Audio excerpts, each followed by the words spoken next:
Our scripture reading for the day, John chapter 6, verses 60 to 71. Therefore, many of his disciples, when they heard this, said, "This is a hard saying. Who can understand it?"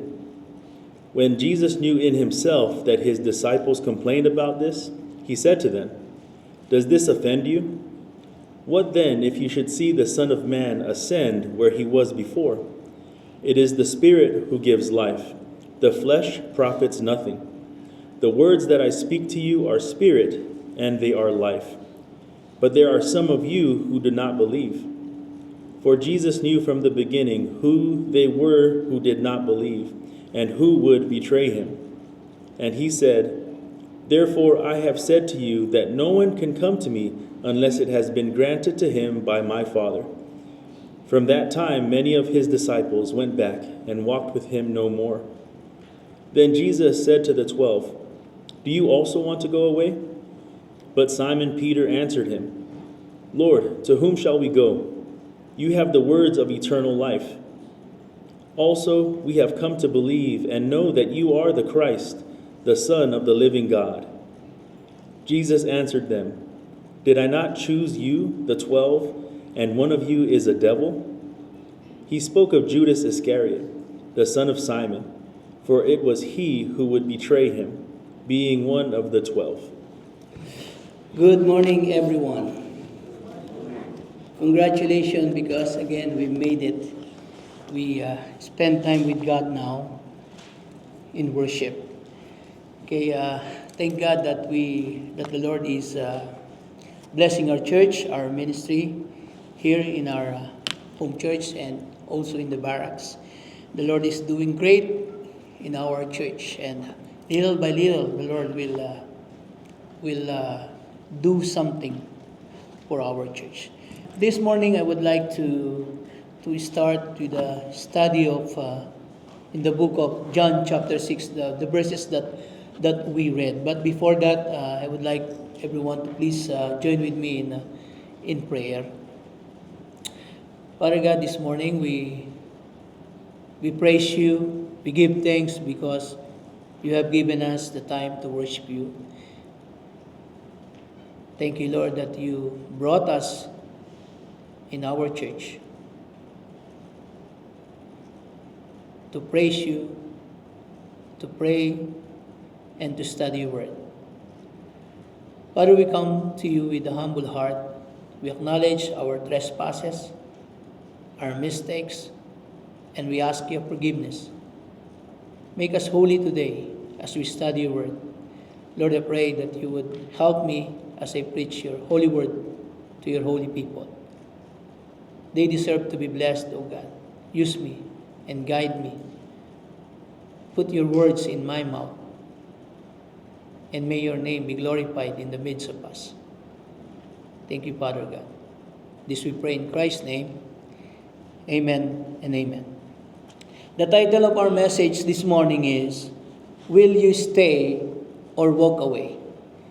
There are moments in life when a single question defines everything. A question that cuts deeper, a question that reaches the soul, exposes the condition of our heart, and demands an answer that cannot be ignored. In John chapter 6, we stand at one of the most dramatic turning points in the ministry of our Lord Jesus Christ. The crowds were once large, the excitement was real, the miracles were undeniable. Thousands had followed him, drawn by his power, amazed by his teaching, and satisfied by his provision. But suddenly, everything changed. When Jesus began to speak truth, not just comforting truth, but confronting truth, convicting truth, costly truth, the crowd began to thin. The same people who once followed him eagerly now said, "This is a hard saying. Who can understand it?" And then comes one of the saddest verses in all Scripture. From that time, many of his disciples went back and walked with him no more. They didn't all leave at once, but they left decisively. They turned their backs on the very one who had the words of eternal life. And then, in that moment of mass departure, Jesus turns to the crowd. Jesus not turned to the crowd, but to the 12, to his apostles. Not to the curious, but to the committed. Not to the spectators, but to the disciples. And he asked a question that still echoes through eternity. He said, "Do you also want to go away?" This is not just a question for them. It is a question for every generation. It is a question for every church. It is a question for every believer and every heart in this room today. This passage reveals three groups of people. One is those who reject Christ, those who ignore Christ, and those who remain with Christ. Let us begin on the first one. Why many people rejected Christ then? In John 6, verse 60 and 66, the Bible says, "Therefore many of his disciples, when they heard this, said, 'This is a hard saying, who can understand it?'" And in verse 66, "From that time, many of his disciples went back and walked with him no more." They were gone. They were once believed, they were once praised the Lord Jesus Christ, but this time, his disciples went back and walked with him no more. Why they rejected the Lord? Number one is this: because he did not meet their expectations. They were looking for a political Messiah who would deliver them from Roman oppression, not a suffering Savior who would confront them with their sin. Yet in Isaiah 55 verse 8 and 9, the Bible says, "For my thoughts are not your thoughts, nor are your ways my ways, says the Lord. For as the heavens are higher than the earth, so my ways higher than your ways, and my thoughts than your thoughts." This reminds us that God's thoughts and ways are far higher than ours. When Christ did not align with their expectations, they chose to walk away. He did not ask for them. He did not meet their expectation. Number two, because his wisdom was greater than theirs. His teachings went beyond human understanding, and pride prevented them from accepting truth they could not fully grasp. As 1 Corinthians 1:25 declares, "Because the foolishness of God is wiser than men, and the weakness of God is stronger than men." This verse shows the wisdom of God surpasses the wisdom of man. They did not accept the Lord Jesus Christ because his wisdom was greater than theirs. Number three, because his teaching confronted their traditions. Jesus exposed the emptiness of man-made religion according to Mark 7:7 and 8, "And in vain they worship me, teaching as doctrine the commandments of men. For laying aside the commandment of man, you hold the tradition of men, the washing of pitchers and cups, and many other such things you do." They elevated traditions above God's commandments, and rather than repent, they resisted him. Because the Lord confronted their tradition, their religion. He said, "You hold the tradition of men." You know, sometimes it is very hard to teach people when they cling into their tradition. And that's why the people rejected the Lord Jesus Christ, because they confronted them in their tradition. Number four, because they thought he violated the law. They misunderstood his mission and accused him of breaking the law. They misunderstood grace and the true intent of the law. However, in Matthew 5:17, the Bible says, "Do not think that I came to destroy the law or the prophets." Siya po ay dumating hindi upang wasakin, not to destroy the law or the prophets. I did not come to destroy, but to fulfill. Jesus made it clear that He came not to destroy the law, but to fulfill it. He is the fulfillment of the law. He satisfied the requirements of the law. He paid the consequences of the law because we violated the law of God, and Jesus Christ is the fulfillment of the law of God. But the Jews, the people in their time, they thought He violated the law. That's why they rejected Him. Number 5, because of jealousy and pride, the growing influence of our Lord Jesus Christ stirred envy among the religious leaders. In John 12:19 reads, "The Pharisees therefore said among themselves, 'You see that you are accomplishing nothing. Look, the world has gone after him.'" In this verse shows their frustration as the people followed Him instead of them. They could not accept His growing influence to the people because, every time the Lord teaches, every time the Lord heals many people, they were so very jealous. That's why they did not accept the Lord Jesus Christ, but they rejected Him because of their jealousy and their pride. That's the problem of many people today. Jealousy and pride. Number 6 is this, because they rejected His deity, meaning they rejected Jesus Christ as God. Ultimately, they refused to believe that He is God. But in John 10, verse 30 to 33, the Bible says, "I and my Father are one." Then the Jews took up a stone against to stone Him.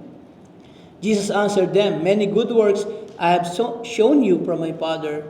For which of those works do you stone me?"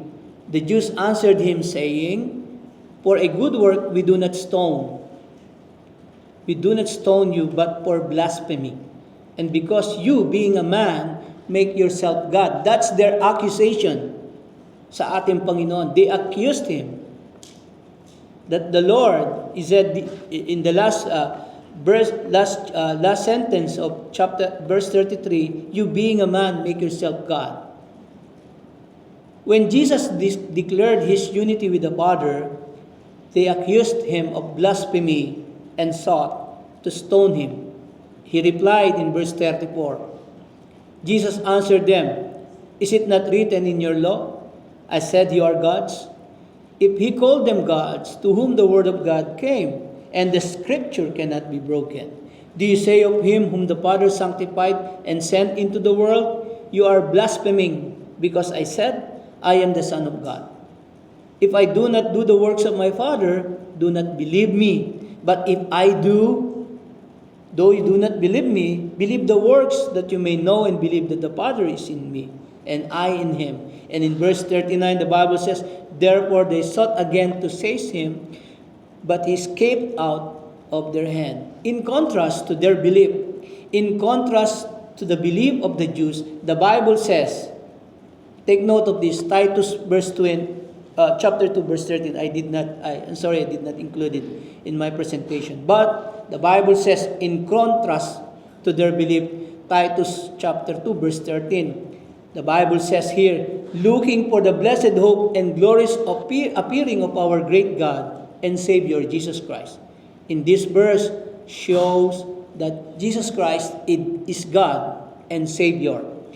Again, I read it again. "Looking for the blessed hope and glorious appearing of our great God and Savior, Jesus Christ." Jesus Christ is God.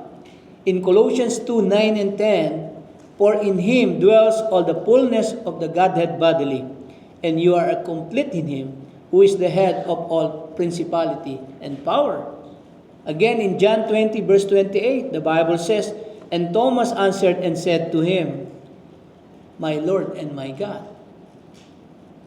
Many people says, Nagulat lang daw ang ating Panginoon. Ang si Tomas ang sinabi na, "My Lord and my God." No.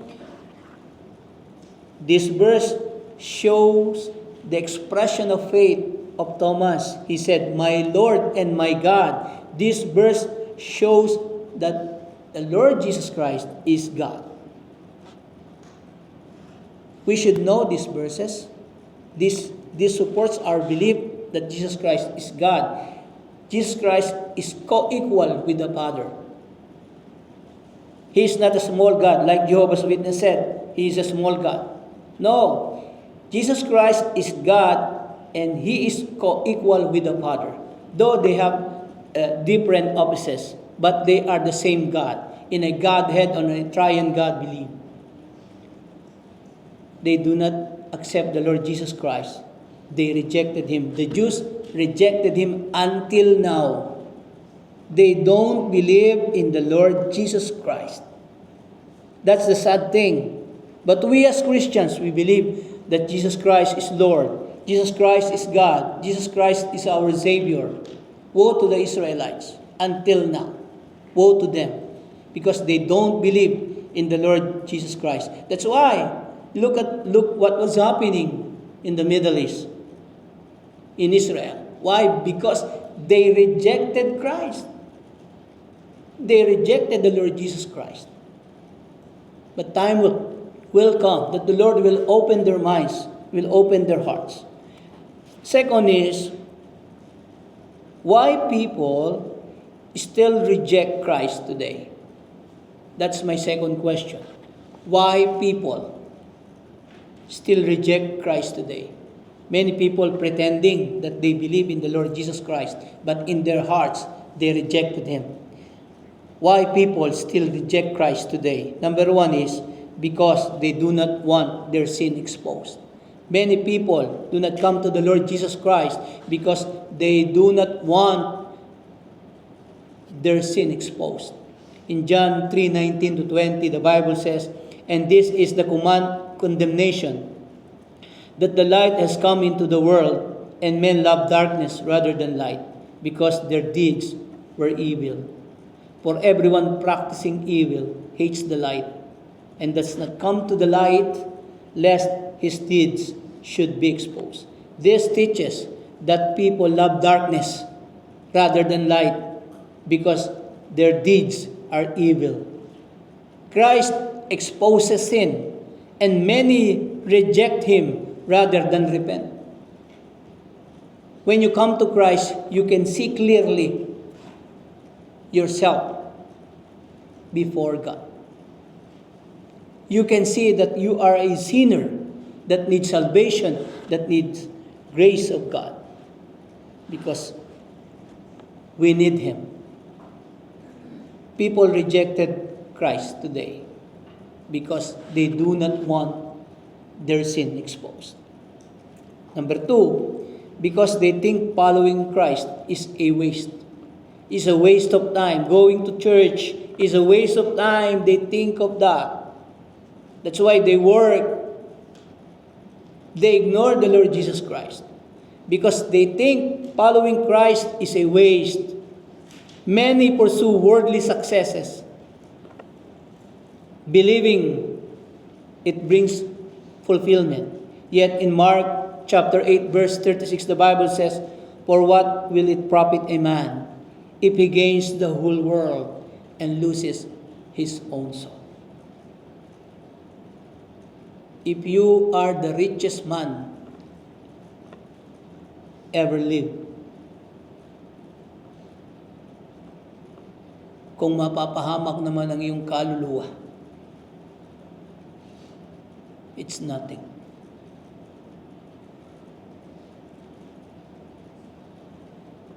Jesus asked the sobering question, what profit is there in gaining the whole world and losing one's soul? Because many people today value temporary things over eternal life. But we as believers, no. We value more God. We value more eternal life than the temporary things. But many people today, we are nearly 8 billion people. But how many people follow Christ today? In our community, 169,000 people lived in Guam. How many people follow Christ? That's a sad thing. And that is true, my brothers and sisters. But thank God, we are here. We are here worshiping God. We do know the value of our Lord in our lives because He is more than worthy of our praise, worthy of our worship.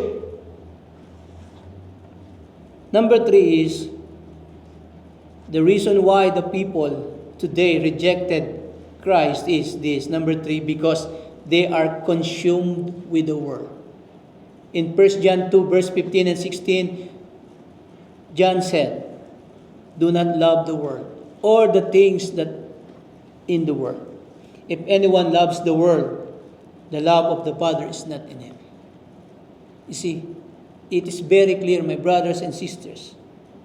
Do not love the world or the things in the world. If anyone loves the world, the love of the Father is not in him. For all that is in the world, the lust of the flesh, the lust of the eyes, and the pride of life, is not of the Father, but is of the world. The desires of the flesh, the desires of the eyes, and pride draw people away from God and leaving no room for their spiritual hunger. They are so much consumed with the world, with the system of the world, with the things of the world. I believe you, as children of God,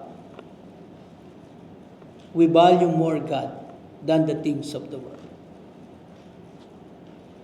Number 4, people rejected Christ today because they do not know Him personally. Some have religion. Many people so religious enough that they think that they'll go to heaven because of the religion. Some have religion but lack a relationship with Christ. Some have religion, so many religious people, but lack a relationship with Christ. John 17 verse 3, the Bible says, "And this is eternal life, that they may know you, the only true God, and Jesus Christ, whom you have sent." This verse emphasizes that eternal life is found in knowing God and Jesus Christ personally. And religion without relationship leads to rejection. Religion without relationship to our Lord Jesus Christ leads to rejection. Number 5, because they do not understand His Word. According to 1 Corinthians 2:14, the Bible says, "But the natural man does not receive the things of the Spirit of God, for they are foolishness to him, nor can he know them, because they are spiritually discerned." The natural man. How can a man comes to God?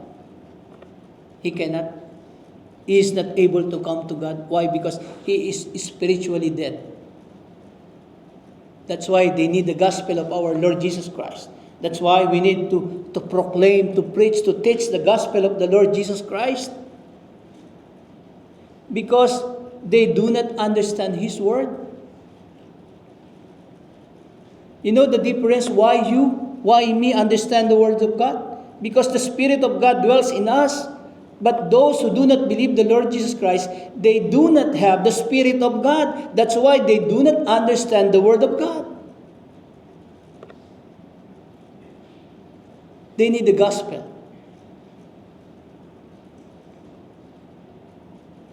Remember that spiritual truth is spiritually discerned. Without the work of the Spirit, the message of Christ appears foolish to them. Spiritual truth requires spiritual discernment. That's why we need the Spirit of God. The Spirit of God knocks the door of our heart. The Spirit of God starts the good work in us. The Spirit of God regenerates the people. That's why we are here, because God started a good work in our lives. Let us go now to the third one. Why true believers come and stay with Christ. That's good news. Why true believers come and stay with Christ. In John 6:68 to 69, the Bible says, "But Simon Peter answered him, Lord, to whom shall we go? You have the words of eternal life. Also we have come to believe and know you are the Christ, the Son of the living God." Why true believers like you and me come and stay with Christ? Number one is because we have experienced His saving grace. Salvation is personal and life-changing. Why we are here? Why we spend time with God in worship? Because we experience His saving grace. Ephesians 2 verse 8 and 9, "For by grace you have been saved through faith, and that not of yourselves, it is the gift of God, not of works, lest anyone should boast." Salvation, listen to this, salvation is not earned, but given freely by God, as stated in the verses that we read. It transforms lives and anchors faith. We have experienced His saving grace. We are saved, my brothers and sisters, and a truly saved person stays in the church. A truly saved person worship God. A truly saved person prays. A truly saved person serves God. Number two is, we come to God, we always come to God and stay with God because we are forgiven. We have freedom from sin. And freedom from sin draws us to Him. Colossians 1:13 to 14. He has delivered us from the power of darkness. See?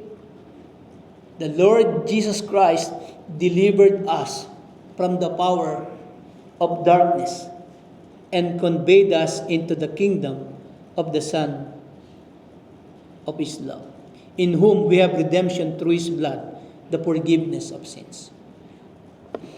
Kahit gaano po kalaki ang inyong kasalanan, if you think you are the wicked person, kaya kang patawarin ng Panginoon. God can forgive you if you come to Him in faith. These verses emphasize us that we have been delivered from darkness and redeemed through His blood. Delivered from darkness into light. All of us before we knew Christ, we are in the darkness. We live in darkness. That's why many people do not come to Christ, because again, like what I've said, because Jesus Christ, when you come to Him, He will expose your sin. He will expose your sin. And once you know you are a sinner, you come to God and ask God for forgiveness. Number three reason why we stay with our God. Number three is because we have eternal security. Your name and my name is written in heaven. Our names are written in heaven. Luke 10:20. Nevertheless, the Lord said to His disciples, because the disciples said, "Oh Lord, nagpalayas kami ng demonyo in Your name," and they are rejoicing. They said, "Lord, ginawa namin ito because of You, because of Your name." But the Lord said to them, Nevertheless, do not rejoice in this, that the spirits are subject to you, but rather rejoice, because your names are written in heaven. My brothers and sisters, I know your name are written in heaven, are written in the Lamb's book of life. Jesus assures believers that their name are written in heaven, providing lasting assurance. My brothers and sisters, if you are a true believer, you have an eternal security. The Lord said, no one can snatch you out of my hand. No one can snatch you out of my Father's hand. You are safe. That's why we believe in that. A truly saved person, again I say, stays with God. Ephesians 1:3. Blessed be the God and Father of our Lord Jesus Christ, who has blessed us with every spiritual blessing in the heavenly places in Christ. The reason why we stay is because we enjoy spiritual blessings. There are so many spiritual blessings, my brothers and sisters. Because Christ satisfies our soul. Ephesians 1:3 declares that believers are blessed with spiritual blessing in Christ, satisfying the deepest needs of the soul. Satisfying the deepest needs of the soul. Ano ba ang kailangan ng soul natin? The deepest need of our soul is the Lord Jesus Christ. You know, the problem of the world is sin. Kahit yung pinakamagaling, the wisest person, the powerful person leads the world. He cannot fix the problem of the world because the problem of the world is sin. And the only solution and the only person that can fix the problem of the world is Jesus Christ alone, no other than. No one can fix the problem of the world. We are looking for a great leader. Yes, that's good. But again, I tell you, that great leader cannot fix. Only Jesus Christ. And He satisfies the deepest need of our soul. That's why we enjoy spiritual blessing. That's why we are here. That's why we are still continuing serving God, because we enjoy His spiritual blessing. Number 5, because we are children of God. Not all people think, oh, I'm a children of God because I was created by God. Yeah, you are created by God, but you are not children of God. According to this verse that I will read. The Bible says in John 1:12 is this, but as many as received Him, to them He gave the right to become children of God, to those who believe in His name. John 1:12 teaches that those who receive Him are given the right to become children of God. Only those people who believe in the name of the Lord Jesus Christ, they are the one who were given right to become children of God and establishing a personal and eternal relationship. You are children of God, my brothers and sisters. Take note of that. Number 6, because we are chosen by God. Salvation begins with God's initiative. Your salvation, who decided that? God in heaven. Not you, not us, not me, not the pastor, not the church. God initiated your salvation. John 6:65, and He said, therefore I have said to you that no one can come to me unless it has been granted to him by my Father. You see, many people do not believe this. And even there are so many Christian groups do not believe in the doctrine of election. But I tell you this, in John 6:65, carefully read this verse. Therefore, I have said to you that no one can come to me. No one can come to me. The Lord Jesus said, no one can come to me unless it has been granted to him by my Father. God Himself initiated your salvation. John 15:16, you did not choose me, But I chose you and appointed you that you should go and bear fruit, and that your fruit should remain, that whatever you ask the Father in my name, He may give you. You know, this truth humbles and secures the believer. This brings a gospel humility to every one of us. Because wala tayong naidagdag sa ating salvation. It all comes from God. Your salvation and my salvation come from God. From God alone. And again, this bring a gospel humility to every one of us. We are chosen by God. There's so many verses in the Bible, even in Ephesians chapter 1. We are chosen by God before the foundation of the world. Is God unfair? No. Is God unfair? No. The reason why we stay with God, because you are chosen by God. Let us go now to number 4. And this is the great question. And this is our title. Will you stay or walk away? Because many people, like what we already discussed, many people once believe in the Lord, but when the Lord teaches them a hard truth, convicting truth, confronting truth, they were gone. And the Lord said to His disciples, to the 12, to His apostles, do you also want to go away? Do you also want to go away?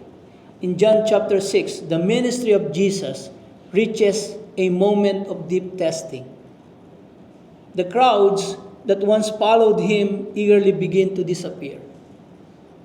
These were not strangers. They were people who had seen His miracles, heard His teachings, and even benefited from His provision.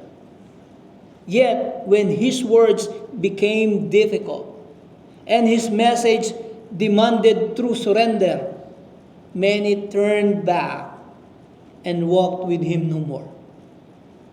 It is in this sobering context that Jesus turns to the 12 and asks a question that pierces the heart. Do you also want to go away? This question is not rooted in weakness, but in truth. Jesus does not chase the crowd or soften His message to make it more acceptable. Instead, He reveals that following Him has always been a matter of the heart. Following Him has always been a matter of the heart. If God is important to you, you will spend time with Him. That's true, my brothers and sisters. God has never forced anyone into relationship with Him. He will not force.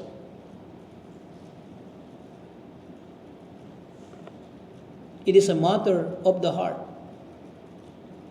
From the beginning, He has set before humanity a choice. As written in Deuteronomy 30:19, I have set before you life and death, blessing and cursing. Therefore, choose life. The invitation is real, but so is the responsibility. Christ calls, but each person must respond. Christ calls, but everyone must respond. The question also reveals the seriousness of decision. There is no neutral ground when it comes to Christ. There is no neutral ground when it comes to you must choose, and you must choose one. One cannot simply observe Him from a distance or delay a response indefinitely. Joshua 24:15 declares, choose for yourselves this day whom you will serve. Choose for yourselves, my brothers and sisters. Choose for yourselves this day, today, whom you will serve. Every person, whether consciously or not, answer the question of Christ. Remember this, to ignore Him is to move away from Him. There is no neutral ground. To ignore Him is to move away from Him. To delay is to drift. To call of Christ demands a clear, and the call of Christ demands a clear and personal response. That events surrounding this question also expose a sobering reality. Many will walk away when truth becomes difficult. Totoo po yun. Napatigas lang ng konti yung pagtuturo, nasaktan lang. They were offended with the message. They were offended by the truth of the God's word. They're gone. Many people. But thank God, in our church, though we are not many, but you remain in this church because you love the truth of God. You love the Word of God. You love Christ. You love your God. You love your Savior. You love your Lord. That's why you are here. And that's a very good thing. But in some cases, people walk away from God because they cannot accept the teaching. Many will walk away when truth becomes difficult. The followers in John 6 were willing to receive from Jesus, but not all were willing to submit to Him.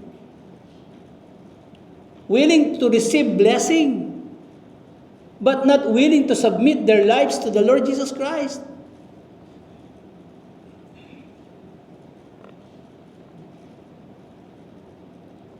When His teaching challenged their understanding and confronted their desires, they chose to live. And this pattern continues in every generation. In 2 Timothy 4:3 and 4 warns, "For the time will come when they will not endure sound doctrine, and they will turn their ears away from the truth." People often desire comfort over conviction.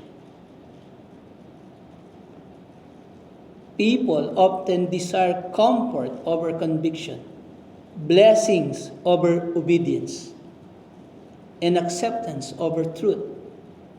Yet the message of Christ remains unchanged.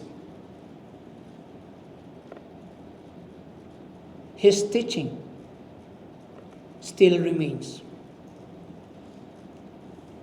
and it remains unchanged. It is far better to be wounded by the truth than ruined by flattering lies.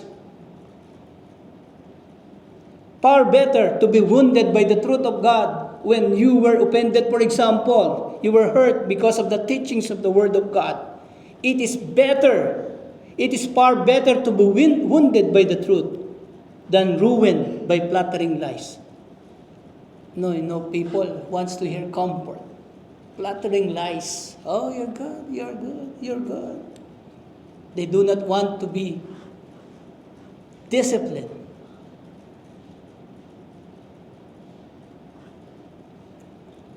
We go now to our last point. The great confession of faith. John 6:68 to 69. But Simon Peter answered him, "Lord, to whom shall we go? You have the words of eternal life." Very, very good response. But Simon Peter answered him, "Lord, to whom shall we go? You have the words of eternal life. Also, we have come to believe and know that you are the Christ, the Son of the living God." Kung aalis ka sa Panginoon, saan ka pupunta? Sa kapahamakan. Everyone who walk away from the Lord, disaster is the end. In contrast to those who left, the response of true disciples shines with clarity and conviction. When Jesus asked the 12 if they also wished to go away, Simon Peter answered, "Lord, to whom shall we go?" you have the words of eternal life. This confession reveals the heart of genuine faith. True believers may not understand everything, but they know enough to stay. True believers may not understand everything, but they know enough to stay because the Lord Jesus Christ has the words of eternal life. Because the Lord Jesus is the Christ, is the Son of the living God. And that's enough. That's enough. They recognize that there is no alternative to Christ. There is no alternative to Christ, my brothers and sisters. He alone. And He is the only Savior. He is the beloved of the Father. He is the Son of God. As Jesus declared in John 14:6, I am the way, the truth, and the life. No one comes to the Father except through me. If you want to go to heaven, there is only one way to heaven, and that way is the Lord Jesus Christ. He is the only way.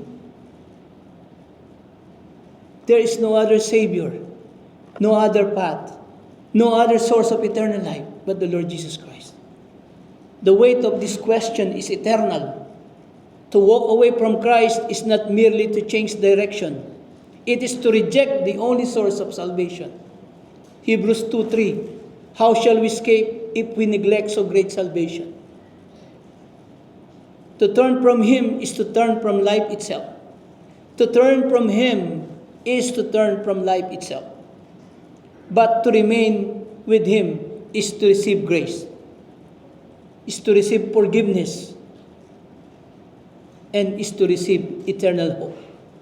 Jesus promises in John 6:37, the one who comes to me, I will by no means cast out. See? The one who comes to me, I will by no means cast out. Those who come to Him are received.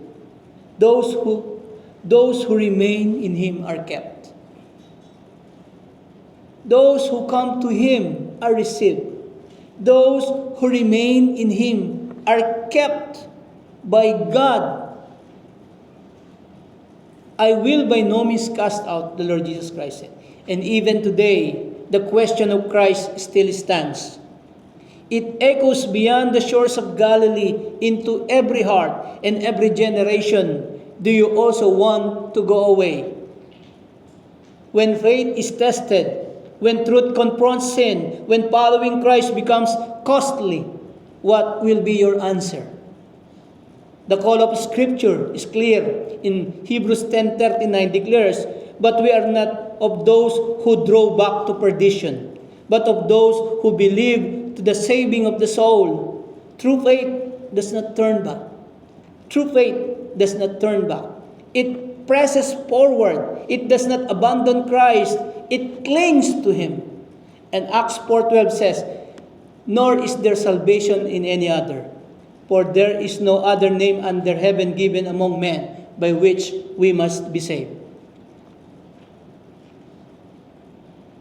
Everything now comes down to one question from Christ. Do you also want to go away? You cannot ignore it. You cannot delay it. Your life will answer it, one way or the other. To walk away from Christ is not just to leave a path. It is to reject the only Savior. Acts 4:12 reminds, nor is there salvation in any other. If you walk away, where will you go? If you walk away, where will you go?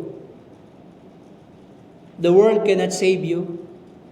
Religion cannot change you. Only Jesus Christ gives eternal life. That is why Peter declared, Lord, to whom shall we go? You have the words of eternal life. Now the decision is yours. The decision is yours.